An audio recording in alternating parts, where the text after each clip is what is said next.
और सबसे पहले बात करेंगे वाराणसी के, जहां ऊर्जा मंत्री ए.के. शर्मा का बड़ा बयान सामने आया। बिजली का निजीकरण होकर रहेगा, ये ए.के. शर्मा ने कहा है। बिजली विभाग का निजीकरण निश्चित है, निजीकरण की प्रक्रिया अब रुकेगी नहीं। हड़ताल में शामिल तो कार्रवाई भी होगी, ये उनकी तरफ से कहा गया है।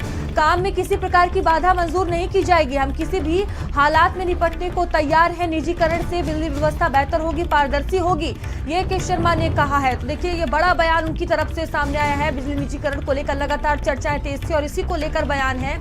ऊर्जा मंत्री ए.के. शर्मा ने बड़ा बयान दिया है। उन्होंने कहा कि बिजली का निजीकरण होकर रहेगा, बिजली विभाग का निजीकरण निश्चित है, निजीकरण की प्रक्रिया अब रुकेगी नहीं। हड़ताल में जो लोग शामिल होंगे उन पर कार्रवाई भी की जाएगी। काम में किसी प्रकार की बाधा मंजूर नहीं की जाएगी, हम किसी भी हालात से निपटने के लिए पूरी तरह से तैयार हैं। निजीकरण में बिजली व्यवस्था बेहतर होगी और पारदर्शी होगी। तो ए.के. शर्मा की तरफ से बिजली निजीकरण को लेकर यह बड़ा बयान सामने आया है। अरविंद हमारे साथ जुड़ चुके हैं। अरविंद, देखिए, बिजली निजीकरण को लेकर लगातार चर्चाएं तेज थी और ऊर्जा मंत्री ए.के. शर्मा का बड़ा बयान सामने आया है कि बिजली का जो निजीकरण है वो होकर रहेगा।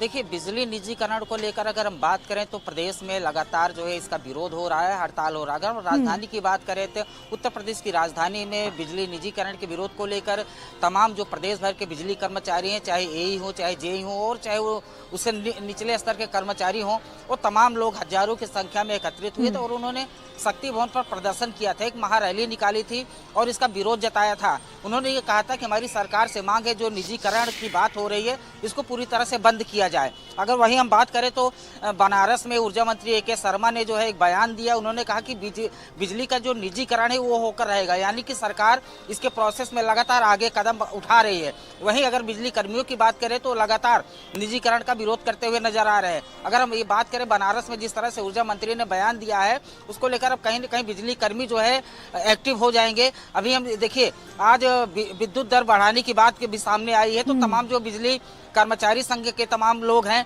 वो विद्युत नियामक आयोग जाने की बात कर रहे हैं। ए.के. शर्मा ने जिस तरह से कहा है, उन्होंने कहा कि जो भी बिजली निजीकरण के उसका विरोध करेगा, जो भी कर्मचारी इसमें शामिल होगा उस पर कड़ी से कड़ी कार्रवाई की जाएगी और जो बिजली का बैकअप है वो सरकार के पास पूरी तरह से तैयार है। यानी कि बिजली निजीकरण का जो सरकार रोड मैप तैयार करी वो पूरी तरह से तैयार हो गया है, उसको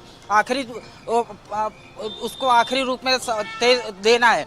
यानी कि निजीकरण को लेकर जिस तरह से बिजली विभाग के तमाम कर्मचारियों सड़कों पर उतरे थे, आंदोलन किए थे, महारैली किए थे। बिल्कुल, और अरविंद देखिए, जिस तरह से बयान अब ए.के. शर्मा का सामने आया है बिजली निजीकरण को लेकर, कहीं ना कहीं जो बिजली के अधिकारी कर्मचारी हैं, जिस तरह से विरोध देखने को मिला था, कहीं ना कहीं अब एक बार विरोध फिर से देखने को मिल सकता है। और देखिए, सख्त चेतावनी भी दी गई है कि अगर प्रदर्शन में कोई शामिल होता है तो उस पर सख्त कार्रवाई भी की जाएगी।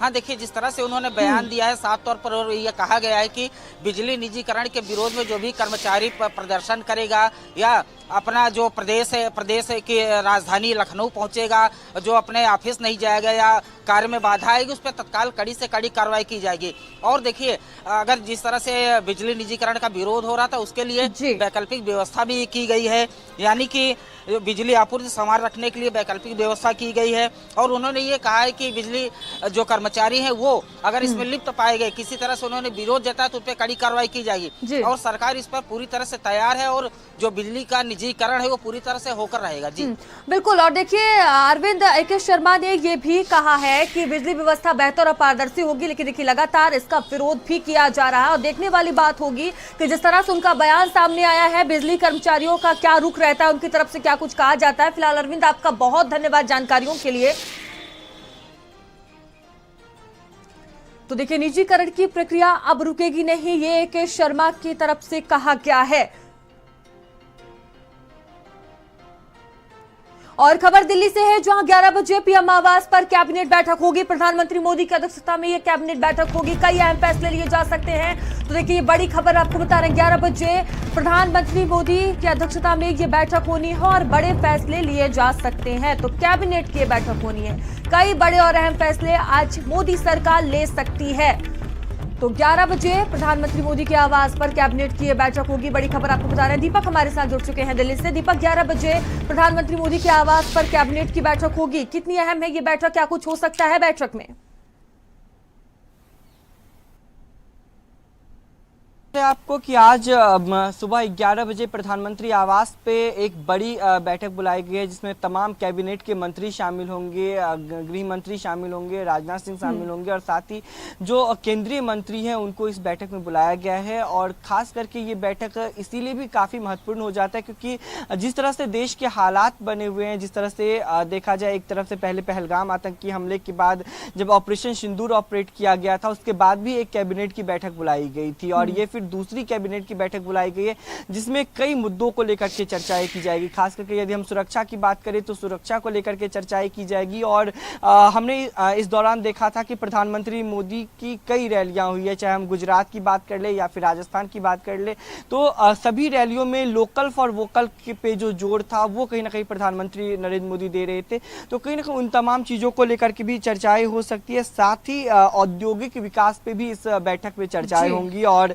कोयला लिंक नीति से जुड़े हुए बड़े मुद्दे हैं जिसको लेकर के इस बैठक में चर्चाएं की जा सकती है। क्योंकि जिस तरह से चाहे हम पाकिस्तान के साथ भारत के हालात की बात कर ले या फिर व्यापार की बात कर ले, बांग्लादेश के साथ कर ले, तुर्की के साथ कर ले, अजरबैजान के साथ कर ले या फिर अमेरिका की तरफ से जो लगातार टैरिफ बढ़ाने की बात से लेकर के वीजा तक की बात हो, तो इन तमाम चीज़ों को लेकर के देश में किस तरह से उसका असर पड़ेगा, स्वदेशी को किस तरह से हम बढ़ावा देंगे, लोकल फॉर वोकल की जिस तरह से बातें लगातार प्रधानमंत्री नरेंद्र मोदी करते हुए नजर आए थे, इन तमाम मुद्दों को लेकर के आज चर्चाएं की जा सकती है और चर्चाएं होने के बाद एक बड़ा फैसला भी लिया जा सकता है। क्योंकि हमने प्रधानमंत्री को लगातार उनकी रैलियों में सुना है। बिल्कुल दीपक, अहम बैठक और देखने वाली बात होगी क्या कुछ फैसला इस बैठक में लिया जाता है। फिलहाल आप नजर बना रखिएगा बैठक पे। बहुत धन्यवाद आपका जानकारियों के लिए। चलिए आगे बढ़ेंगे। खबर दिल्ली से है, जहां दिल्ली सरकार का पेंशन बढ़ाने का बड़ा फैसला सामने आया। दिल्ली में बुजुर्गों और दिव्यांगों को बड़ी राहत दी गई है।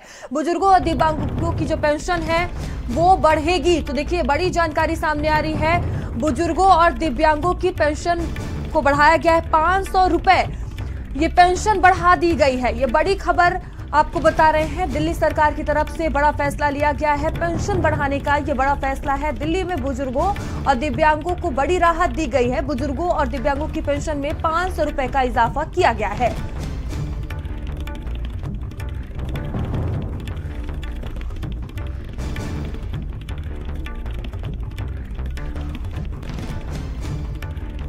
और खबर बरेली से है, जहां रोहिंग्या और बांग्लादेशी घुसपैठियों के खिलाफ अभियान चलाया गया। अभियान में 45 रोहिंग्या और बांग्लादेशी घुसपैठी चिन्हित किए गए हैं। संदिग्धों की तलाश में पुलिस जुटी हुई है। नागरिकता की जांच भी शुरू कर दी गई है। एसएसपी ने 15 दिन बरेली में विशेष अभियान चलाया। बता दें कि अभियान में 83 स्थानों पर 775 लोगों की कुंडली खंगाली गई, जिसमें बहेड़ी, शीशगढ़, देवरनिया की झुग्गी झोपड़ियों में तलाशी की गई। शेरगढ़, फरीदपुर, भोजीपुरा थानों में तलाशी की गई। तो जिसके बाद देखिए चिन्हित किए गए, लगातार ये अभियान जो है वो चलाया जा रहा है। तो अलग अलग स्थानों पर ये अभियान चलाया गया, झुग्गी झोपड़ियों में तलाशी की गई और अभी भी देखिए ये अभियान जो है वो चलाया जा रहा है। तो बरेली से खबर आपको बता रहे हैं, रोहिंग्या और बांग्लादेशी घुसपैठियों के खिलाफ ये अभियान चलाया गया। अभियान में 45 रोहिंग्या और बांग्लादेशी घुसपैठिए चिन्हित किए गए हैं। संदिग्धों की तलाश में पुलिस है। नागरिकता की जांच पड़ताल शुरू हुई है। तो एसएसपी ने 15 दिन बरेली में एक विशेष अभियान चलाया और देखिए अभियान के जरिए 45 रोहिंग्या और बांग्लादेशी जो हैं वो चिन्हित किए गए हैं। तो लगातार इनसे पूछताछ की जा रही है, विशेष अभियान चलाया जा रहा है। तो अलग अलग स्थानों पर देखिए तलाशी भी ली जा रही है। और दीपक हमारे साथ जुड़ चुके हैं। दीपक, रोहिंग्या और बांग्लादेशियों के खिलाफ लगातार एक विशेष अभियान चलाया जा रहा है, किस तरह से ये अभियान चलाया जा रहा है और कितने अभी चिन्हित किए गए हैं?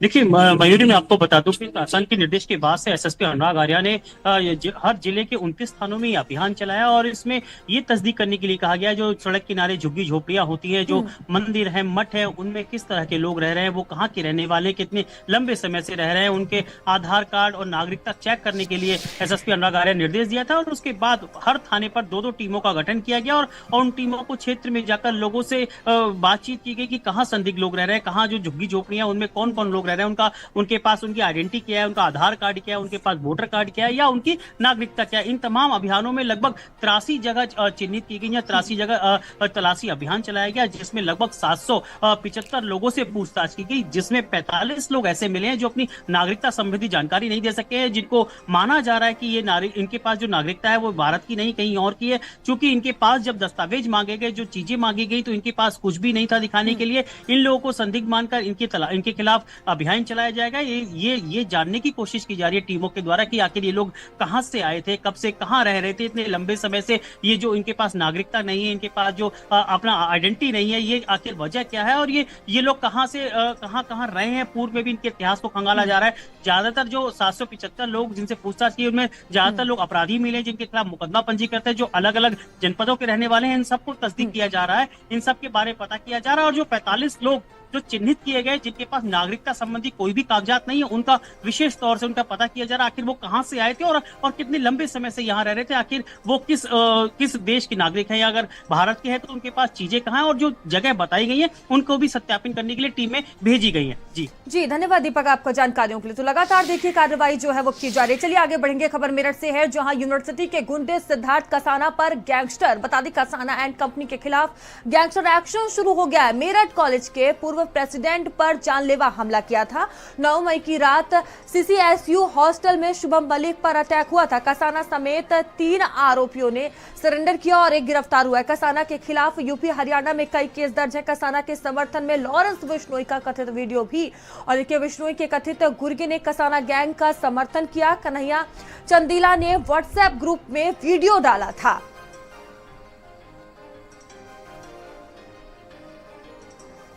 और नरेंद्र हमारे साथ जुड़ चुके हैं। नरेंद्र, क्या जानकारी सामने आ रही है जिस तरह से गैंगस्टर एक्शन किया जा रहा है? बिल्कुल, जो कृत्य यहाँ पर सिद्धार्थ कसाना और उसके गैंग के रहे हैं, उसको देखते हुए अब अधिकारियों ने निर्णय लिया है कि सिद्धार्थ कसाना के खिलाफ गैंगस्टर एक्ट में कार्रवाई की जाएगी।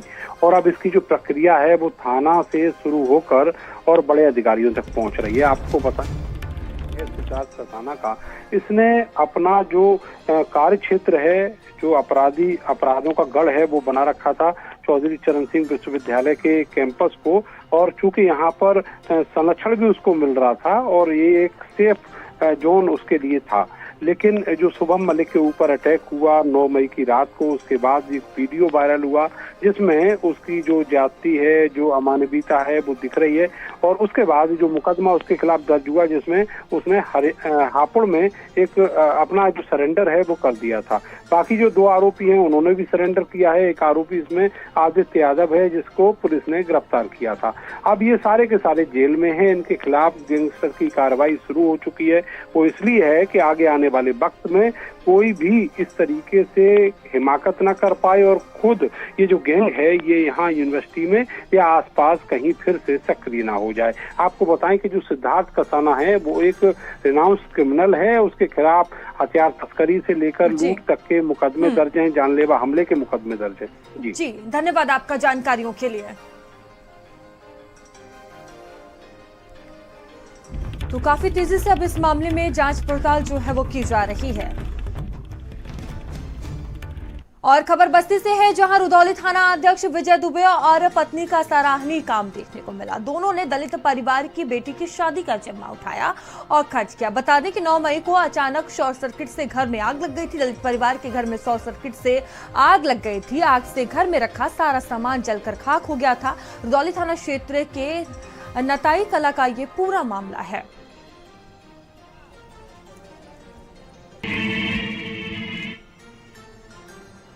तो सराहनीय कार्य जो है वो देखने को मिला है। तो रुदौली थाना अध्यक्ष विजय दुबे और उनकी पत्नी का ये सराहनीय काम, तस्वीरें भी आप देख सकते हैं। दलित परिवार की बेटी की शादी का खर्चा उनकी तरफ से उठाया गया। बता दें कि कुछ दिन पहले ही दलित परिवार के घर में आग लग गया था, जिससे भारी नुकसान हुआ था, जिसके बाद देखिए एक सराहनीय पहल जो है वो देखने को मिली।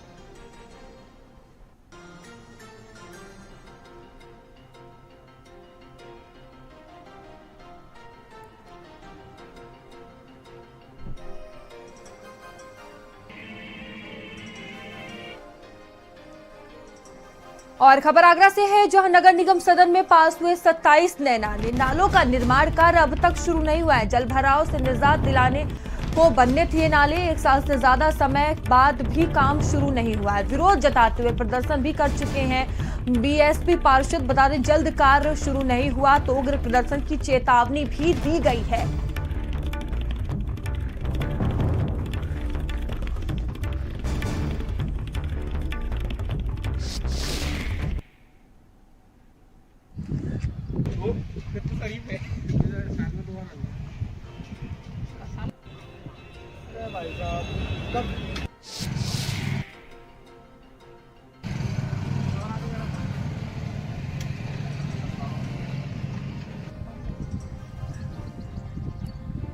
तो कार्य शुरू नहीं होने पर देखिए प्रदर्शन की जो चेतावनी है वो दी गई है लोगों की तरफ से। नगर निगम ने टेंडर निकाले नालों के, और जब टेंडर निकालने के बाद 6 महीने बीत गए, उसके बाद में जब कोई धरातल पर काम नहीं हुआ तो हम लोगों ने अधिकारियों से कहा कि काम कराइए, बरसात आने वाली है, लेकिन फिर भी उन्होंने नहीं सुना। तो हम लोग मजबूरी में और धरने पर बैठे। जब हम लोगों को 4 दिन धरने पर कंटिन्यू हम लोग बैठे रहे तो अधिकारियों ने हमसे वादा किया कि आप धरना समाप्त कर दीजिए, हम तत्काल नालों पर कार्य लगा रहे हैं। लेकिन अभी हमने देखा है कि अधिकांश नालों पर काम नहीं लगाया गया है। हम लोग इसके लिए रूपरेखा तैयार कर रहे हैं, और अगर अधिकारियों ने अपनी जिम्मेदारी नहीं समझी तो हम लोग शीघ्र ही एक उग्र आंदोलन करने की तैयारी कर रहे हैं, और इस जनता की जो समस्या है इसका समाधान करने के बाद ही दम लेंगे। मोहब्बत के शहर को जल भराव से निजात दिलाने के लिए आगरा नगर निगम के सदन में 27 नए नालों का प्रस्ताव पास किया गया था। उस प्रस्ताव पर टेंडर भी किया गया, लेकिन अब तक उन पर निर्माण कार्य शुरू नहीं हो सका है। बसपा पार्षदों ने बड़ा आरोप लगाते हुए ये कहा है कि नगर निगम के अधिकारी कहीं न कहीं निजी हित लाभ की वजह से इन नालों का निर्माण शुरू नहीं कराना चाहते हैं, और इसको लेकर उन्होंने प्रदर्शन भी किया, लेकिन उसका भी असर अब तक निगम अधिकारियों पर नजर नहीं आता है। इस बार फिर से बरसात का मौसम आ चुका है। 1 साल बीतने के बाद भी नगर निगम इन नालों का निर्माण नहीं शुरू कर सका है। इसको लेकर बसपा पार्षद फिर से उग्र आंदोलन की चेतावनी दे रहे हैं। आगरा से राज यादव, भारत समाचार।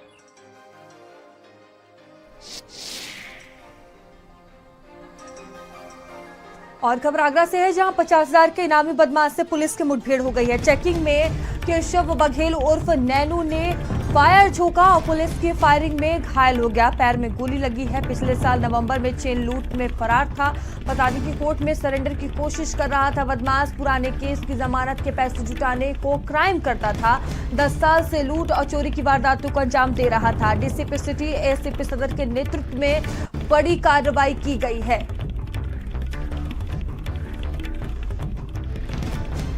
तो पुराने केस की जमानत के पैसे जुटाने को लेकर देखिए क्राइम किया करता था और पुलिस की तरफ से बड़ा एक्शन लिया गया है। 10 साल से लूट और चोरी की वारदातों को अंजाम दे रहा था ये बदमाश, जहां डीसीपी सिटी एसीपी सदर के नेतृत्व में सदर पुलिस की ये बड़ी कार्रवाई देखने को मिली है। 50,000 का ये इनामी बदमाश है जो पुलिस मुठभेड़ में घायल हो गया है। आगरा से खबर आपको बता रहे हैं। चेकिंग में केशव बघेल उर्फ नैनू ने फायर झोंका और देखिए जवाबी फायरिंग में उसके पैर में गोली लगी, जिसके बाद वो घायल हो गया और अस्पताल में भर्ती करवाया गया।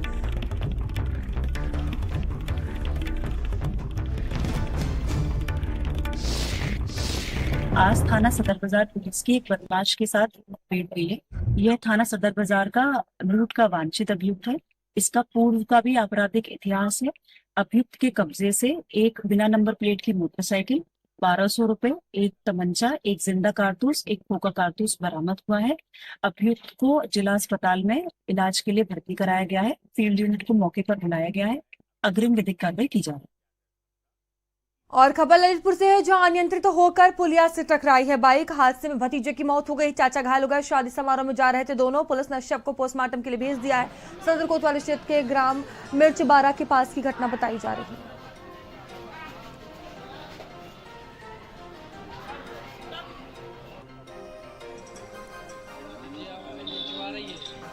तो पुलिस ने शव को पोस्टमार्टम के लिए भेज दिया है और जांच पड़ताल भी की जा रही है।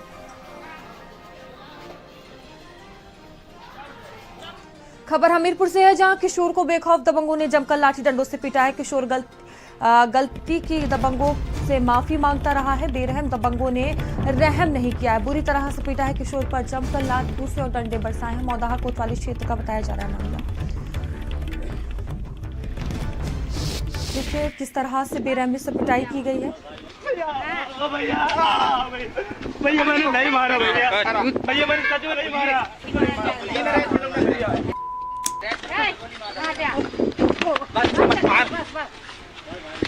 मुझे गाली बका सही।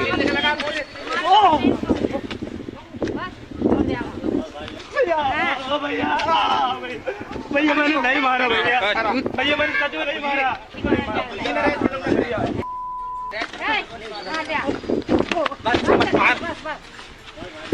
मुझे गाली बका सही।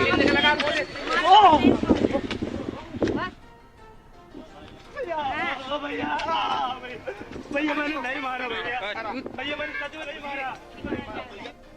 और खबर हमीरपुर से है, जहां 2 दिन से लापता युवक का शव मिला। नहर में उतरता हुआ युवक का शव मिला, जिसके बाद से हड़कंप मच गया। पुलिस ने शव निकालकर शिनाख्त की। बिना बताए घर से परिजनों को बिना बताए घर से चला गया था, ये परिजनों का कहना है। थाना मुस्करा इलाके का ये मामला बताया जा रहा है।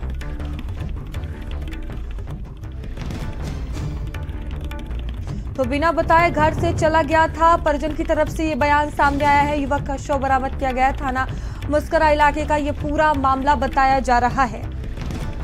तो 2 दिन से लापता युवक का शव बरामद किया गया है। हमीरपुर से यह खबर आपको बता रहे हैं। और खबर मेरठ से है, जहां तानिया मोटर्स की इमारत में अवैध निर्माण का आरोप है। आवासीय प्लॉट्स में बनाई है कमर्शियल इमारत। कई पॉइंट्स के अलग अलग नक्शे और इमारत एक बेसमेंट में बनाई गई है। पार्किंग में चल रहा है सर्विस सेंटर। आवासीय प्लॉट्स का लैंड यूज भी नहीं बदला गया है। तो लैंड यूज भी देखिए नहीं बदला गया है। अवैध निर्माण के नोटिस के बाद भी ध्वस्तीकरण नहीं किया गया है। लखनऊ में बैठे अफसर के प्रभाव में एक्शन रुका है। बच्चा पार्क पर गैंग बंधुओं का तानिया मोटर्स प्रतिष्ठान है। बता दें कि एमडी उपाध्यक्ष ने जोनल प्रभारी को जांच दी है। राजकुमार शर्मा ने सीएम और कमिश्नर वीसी से इसकी शिकायत भी की है।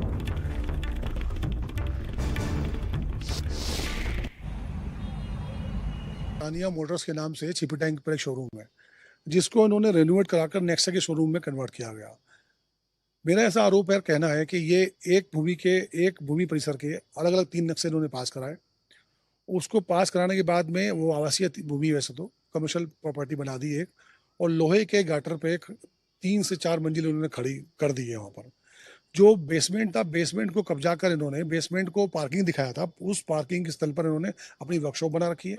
प्रॉब्लम ये हो रही है कि सील आनी शुरू हो गई, क्रैक्स आने शुरू हो गए बिल्डिंग के अंदर, जिसकी मेरे को हवा पानी तो पहले बंद हो चुका था, वो बिल्कुल घुटन वहाँ पे महसूस हो चुकी है। हम वहाँ पे काम नहीं करा सकते। शिकायत करते हैं तो ये अपना प्रभाव इस्तेमाल करके रोक देते हैं। और शहर में इन बिल्डरों ने एक गैंग बना रखा है, जो धनबल का प्रयोग करके किसी भी कार्रवाई को होने नहीं देते। इसी प्रकरण में मैं इन तमाम शिकायतों को लेकर मैं वीसी महोदय से मिला था, उनसे बात हुई तो वो कह रहे हैं कि मैं इसमें टीम गठित करके कार्रवाई कराऊंगा।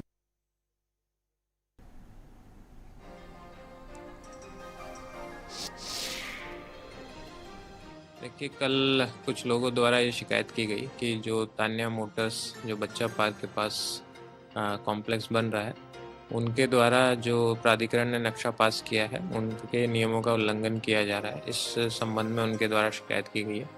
तो कल शिकायत प्राप्त हुई है, उसमें जो हमारे कंसर्न जोनल ऑफिसर हैं उनको ये शिकायत दी गई है और वो जांच करके अवगत कराएंगे क्या उनके द्वारा जो नियम है और जो नक्शा पास कराया उनका उल्लंघन किया गया है अथवा नहीं। अगर उल्लंघन किया गया है तो उनको जो हमारा प्लानिंग एक्ट है उसके तहत नोटिस दिया जाएगा और सुनवाई का अवसर देते हुए अगर उसमें कुछ भी कमी होगी तो उनका कंप्लायंस उनको कराना होगा। अन्यथा की दृष्टि में जो विधि संगत कार्रवाई है वो अमल में लाई जाएगी। बाराबंकी के युवा निमित सिंह की सफलता की कहानी अब विश्व स्तर पर पहुंच गई है, जहां मधुमक्खी वाला नाम से मशहूर 32 वर्षीय बीटेक पास निमित सिंह मधुमक्खी पालन का बतौर स्टार्टअप शुरू किया। इनकी खासियत यह है कि मधुमक्खी पालन ही नहीं करते, उससे निकले शहद पर शोध भी करते हैं, साथ ही शहद से जुड़े वैल्यू एडिशन उत्पाद भी बनाते हैं। निमित सिंह की कहानी शुरू हुई तब वे एक निजी कार्य से जिले के तत्कालीन एसपी अरविंद चतुर्वेदी से मिले। अरविंद चतुर्वेदी ने उनकी बातों और कार्यों के बारे में गंभीरता से सुना। उस समय बाराबंकी का एक गांव चैनपुरवा अवैध कच्ची शराब बनाने व बेचने के लिए बदनाम था। वहां रहने वाले लगभग 200 से अधिक परिवार हर समय जेल जाने की आशंका से डर के साए में रहते थे। अरविंद चतुर्वेदी ने निमित सिंह के सहयोग से इस गाँव को अवैध और जानलेवा व्यवसाय से मुक्त करने का बीड़ा उठाया और फिर शुरू हुआ चैनपुरवा गांव के सैकड़ों परिवारों का समाज के लिए जहर कही जाने वाली अवैध कच्ची शराब की जगह मीठे शहद के कारोबार से जुड़ने का सफर शुरू हो गया। निमित सिंह ने इस जानलेवा शराब के बनाने के लिए बदनाम इस गांवों की महिलाओं को शहद के व्यवसाय से जोड़ा और शहद के साथ उससे निकलने वाले मोम के धुआं रहित दिए का भी निर्माण करवाना शुरू किया। लगभग 3 वर्ष पहले उस समय के बाराबंकी पुलिस के एसपी डॉक्टर अरविंद चतुर्वेदी द्वारा ये इनिशिएटिव लिया गया था और ये देखा जाए तो पूर्णतः आज भी बाराबंकी पुलिस का ही इनिशिएटिव है और लगातार पिछले 3 साल से इस कार्य को किया जा रहा है। बेसिकली हमारा उद्देश्य ये था कि कैसे उस गांव में केवल अवैध रूप से शराब बनना बंद हो, जिसमें हम कामयाब हुए। लोगों के अंदर एक जज्बात आया कि हम ये शराब नहीं बनाएंगे क्योंकि गलत कार्य है। लोग सुकून से सोते नहीं थे, सुकून से रहते नहीं थे, लोग भागते रहते थे। तो उस समय हमारे ध्यान में आया क्योंकि दिवाली पास में थी, क्यों ना दीपक बनाया जाए। मुझे उम्मीद पता है कि केवल दीपक बनाने से पूरे साल भर का उनका खर्च नहीं चलता है, लेकिन एक हमने सहयोग प्रदान किया। तो दीपक ऐसा हुआ कि दीपक लोगों के बीच में छा गया और लगातार पिछले 3 वर्षों से लोग दीपक बना रहे हैं। निमित सिंह जी हैं, उन्होंने बड़ा ही अच्छा एक इनिशिएटिव लिया, बहुत उच्च स्तर की उपलब्धियां प्राप्त करके, बड़ी अच्छी पढ़ाई करके वो वापस बाराबंकी जनपद में आए और उन्होंने कुछ यहाँ पर नया करने का सोचा था। और यहाँ जो समूह की महिलाएं हैं, स्वयं सहायता समूह की महिलाएं हैं, उनके सहयोग लेते हुए उन्होंने मधुमक्खी वाला नाम से एक ब्रांड अपना डेवलप किया, जिससे कि समूह की महिलाओं को भी लाभ होता है और उनका ब्रांड भी अच्छा चल रहा है। और बड़ी अच्छी बात है कि उनका चयन इतने अच्छी उपलब्धि के लिए हुआ है और विभिन्न देशों में उनकी सफलता की कहानी बताई जाएगी। मैं उनको हार्दिक शुभकामनाएं देता हूँ, धन्यवाद करता हूँ और उम्मीद करता हूँ कि ऐसे ही वो आगे बढ़ते रहेंगे। खबरों का सिलसिला लगातार जारी है, बने रहिए भारत समाचार के साथ। आप देख रहे हैं भारत का सर्वश्रेष्ठ